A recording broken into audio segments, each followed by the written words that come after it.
On entend souvent dire que d'acheter un cadre ou des roues aéro, c'est seulement avantageux pour ceux qui roulent déjà très vite. Si je vous disais que c'est l'inverse, que plus vous roulez lentement, plus que le gain aérodynamique va être grand. Est-ce que je suis fou? C'est ça qu'on va voir.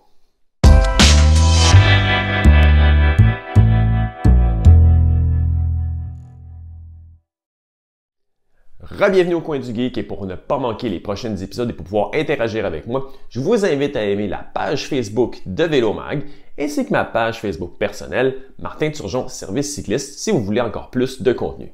On entend souvent dire que tous les équipements qui sont aérodynamiques, ça va seulement être bon ou ça va seulement être serviable pour ceux qui vont déjà très vite. Il y a un petit peu de vrai là-dedans, mais il y a aussi beaucoup de faux.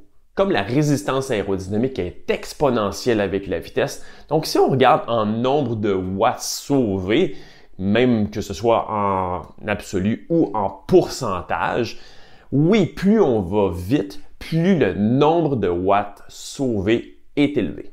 Donc, on part avec une prémisse de base d'un cycliste qui va être sur le plat, sur l'asphalte, avec toutes les variables, toutes les mêmes, à l'exception des roues.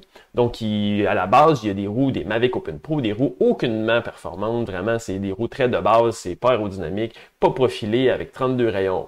Versus aller chercher des roues profilées 90 mm de profil comme une Flow 90. Donc, on va aller regarder qu'est-ce que ça peut faire comme différence. Donc, si la personne déploie 100 watts de puissance, elle va aller avec les roues de base à 25,45 km/h. Si elle change ses roues pour des roues plus aérodynamiques, qu'est-ce qu'elle va gagner au net? Elle va gagner 0,49 km/h de plus en vitesse ou une diminution dans le fond de l'énergie nécessaire de 4 watts. Donc, c'est-à-dire que pour le même 25,45 km/h, elle va avoir poussé 4 watts de moins de puissance. Si on arrive justement à 200 watts, donc à 200 watts avec les roues de base, avec cette position qu'il va avoir, qui est une position en partant relativement aérodynamique, elle va arriver à 33,50 km/h.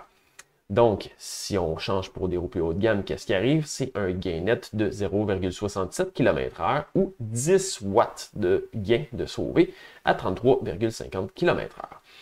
Et si on arrive à 300 watts, c'est 38,99 km/h que la personne va être capable de tenir avec les roues Open Pro. Tandis que si elle arrive avec les roues aérodynamiques, elle va pouvoir gagner 0,8 km/h ou sauver 16 watts à 38,99 km/h.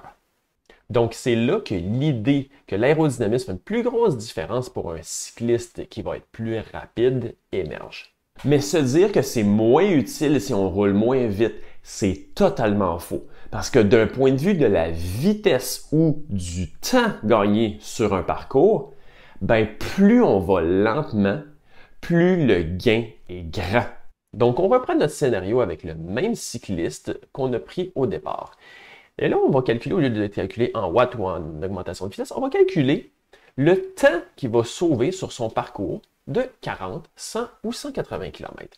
Donc, de base, s'il déployait justement 100 watts, donc il garderait une vitesse constante sur le plat de 25,45 km/h, combien de temps est-ce qu'il pourrait sauver s'il prenait des roues plus aérodynamiques? Donc, sur 40 km, c'est 1 minute 46 qu'il va sauver sur le total de sa sortie.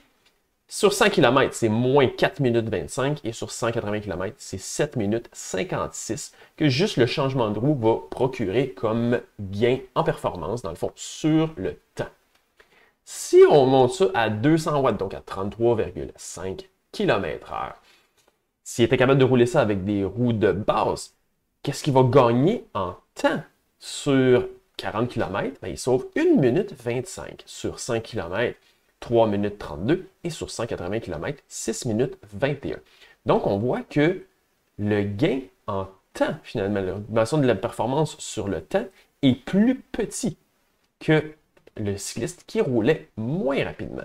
Et si on continue dans le fond, la tangente, à 300 watts, s'il roulait à 38,99 km/h, le gain en temps pour avoir des roues plus aérodynamiques est de 1 minute 14 à 40 km pour une sortie de 40 km, 3 minutes 6 pour une sortie de 100 km et 5 minutes 34 pour un parcours, encore là je dis tout le long sur le plat de vitesse 100% constante, c'est un gain de 5 minutes 34. Donc on voit que dans le fond, au niveau du temps sauvé sur le total de la sortie ou de la course, ben, le retour diminue avec l'augmentation de la performance. Hein? Donc les gains en temps sont plus importants pour un cycliste qui va être plus faible qu'un cycliste qui va être plus fort.